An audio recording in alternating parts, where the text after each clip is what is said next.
Hii ni kwa wale wanaofanya network marketing au biashara za mtandao. Kwa majina anaitwa Dr. Mkemo.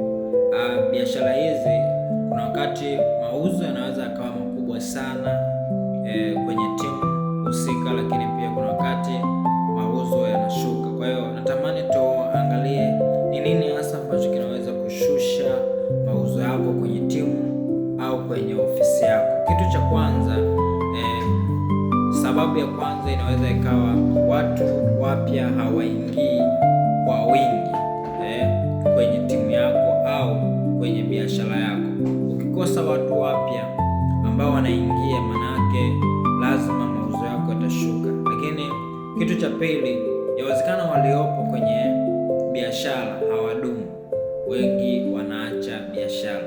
Yawezekana wengi wanaacha kwa sababu ya msingi mbovu au uongozi mbovu. Kwa maana yake, hakikisha wewe kiongozi ndio unakuwa imara kwenye eneo la kuongoza timu yako. Lakini kitu cha tatu, hakuna mfumo wa ufuatiliaji. Jamani, kwenye follow up ndiko ambako biashara au mauzo makubwa hutokea. Fanya follow up kila siku, hiyo itakusaidia. Lakini kitu cha nne, huduma haijajenga trust kubwa.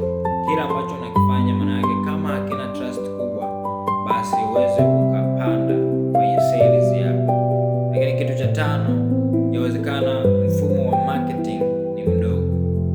Mfumo wa marketing ukiwa ni mdogo, ni ngumu sana kupanda kwa mauzo yako kwenye timu au kwenye kituo. Na hili ndo jambo ambalo limekuwa likiwasumbua wengi sana.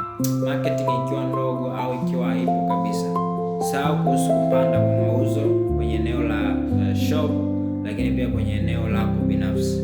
Marketing ndio msingi wa biashara yoyote duniani. Jitangaze, fanya branding kila siku, biashara itakuwa, mauzo yatakuwa yanaonekana. Kwa leo tujifunze hili. Karibu sana. Naitwa Dr.